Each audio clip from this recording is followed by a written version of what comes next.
សូមបង្ហាញពីទម្លាប់ប្រចាំថ្ងៃឬក៏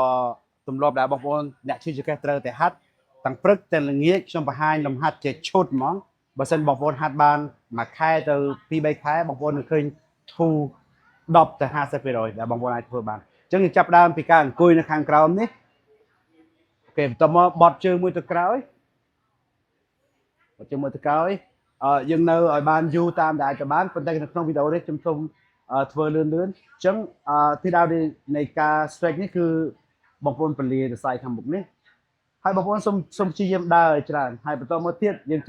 ងយកជើងខាងមុខនេះទាស់ជាមួយកលៀនយើងហើយយើងបវល់ខ្លួនទីដៅបវល់ខ្លួនគឺ stretch សាច់ដុំខ្នងគឺយើងពលាសាច់ដុំខ្នងដែលស្ទះធ្វើយើងជុករួយ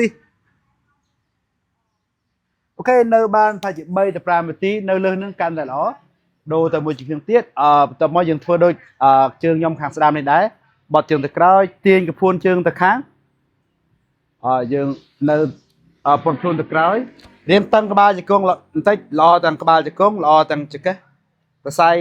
នេះកាលណាទៅវាតឹងសាច់ដុំនេះវាតឹងធ្វើឲ្យបងប្អូនរៀនទៅឈឺចង្កេះដែរជាពិសេសចាក់ដល់ជើងណា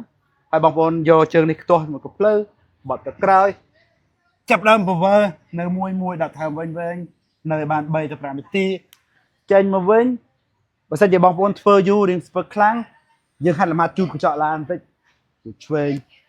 ជូតស្ដាំជូតឆ្វេងជូតស្ដាំនៅពេលដែលបងប្អូនចាប់ដើមធ្វើហើយយើងលុតជង្គង់បែបនេះយើងអាចអង្គុយយើងមកស្ទោះសិនដើម្បីឲ្យទាញសាច់ដុំស្មងជើងនេះជាពិសេសក្រោយពេលដើរយើងនៅយូរបើសិនជាបងប្អូនអាចធ្វើបានហើបជង្គង់បន្តិចទម្លាក់មកវិញបន្ទាប់មកយើងទៅលំហាត់មួយទៀតយើងបោះជើងមួយទៅមុខហើយព្យាយាមឲ្យក្បាលជង្គង់នៅលើកជើងទម្លាក់គូឲ្យអស់ដកថែមចេញវែងដកថែមចូលខ្លីល្មមក៏បានប៉ុន្តែថែមចេញវែងបើសិនជាអត់មានលំនឹងដាក់ដៃចុះក្រោមរុញក្បាលជង្គង់ទៅខាងនៅឲ្យយូរបើសិនជាឈឺយើងអាចសម្រាកសិនបើសិនយើងអាចទៅបានយើងហាត់ច្រើនច្រើនដងហាត់សម្រាកប៉ុន្តែដោយសារខ្ញុំថតវីដេអូខ្ញុំសូមបញ្ចប់ដើម្បីឲ្យកុំឲ្យវីដេអូនោះវែងពេកទៅមកយើងដាក់ជើងមកបែបនេះយើងធ្វើម៉េចឲ្យក្បាលពោះយើងស្របទៅមុខជើងមិនចាំបាច់កែងទេក៏បានអ្នកខ្លះក្បាលជង្គង់មិនអំណោយផលយើងអាចទាញជើងមកក្រោមកលៀនឬក៏អ្នកណាដែលឈឺខ្លាំងមែនទែនអាចយកអីកលកាប៉េះគូតធំដូចខ្ញុំហ្នឹងមិនឈឺចង្កេះអូខេយើងអាចសេរីចុះសេរីឡើងយកដៃទៅមុខទម្លាក់ដើមធុងឲ្យអស់បើសិនជាបងប្អូនចង់ចូលសាច់ដុំកន្លែងនេះយើងចាប់ដើមទាញវាទៅខាងដាក់ខាងវិញងើបមកវិញ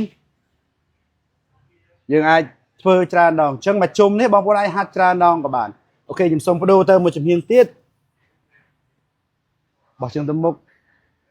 ខាងនេះរៀងច្បាស់ជាខាងមុនដាក់ដៃចុះអាចយកដៃនេះរុញទៅខាងអញ្ចឹងបើសិនជាបងប្អូនធ្វើបែបនេះខ្លាចជាទម្លាប់ប្រចាំថ្ងៃបងប្អូនអាចគ្រប់គ្រងការឈឺចាប់ស្ទើរតែ 100% ជាពិសេសអ្នកដែលនៅផ្ទះឈឺចង្កេះឬអ្នកធ្វើការមុនទៅធ្វើការហាត់ហើយឬក៏ចេញទៅធ្វើការមកវិញហាត់ម្ដងទៀតអញ្ចឹងសូមបងប្អូនមេត្តាអាសាព្យាយាមបន្តិចបានអាចជំងឺនឹងអូខេបន្តមកទៀតយើងបត់លំហាត់នេះអង់គ្លេសគេឲ្យឈ្មោះថា pigeons ដៃទៅមុខសេរីអញ្ចឹងជើងអាចទៅមុខទៅខួយប៉ុន្តែសំខាន់គឺក្បាលជង្គង់អាចចេញទៅខាងក្បាលពោះស្របជាមួយឥដ្ឋដាក់ដៃទៅមុខទម្លាក់ខ្លួនចឹងលំហាត់នេះមិនត្រឹមតែអ្នកឈឺចង្កេះអ្នកហាត់ប្រាណជាប្រចាំក៏អាចហាត់បានដែរយើងនៅមកអស់ចិត្តទៅហើយបងប្អូនអាចសារចុះសារឡើងប៉ុន្តែខ្ញុំសូមបញ្ចប់លំហាត់ចុងក្រោយមួយនេះសម្រាប់អ្នកឈឺចង្កេះពើមទ្រូង Cobra នៅយូដាក់ខាងចេញវែងដកកចេញពីស្មាធូរក្បាលពោះក្រោយពេលលំហាត់នឹងចប់ហើយបងប្អូនអាច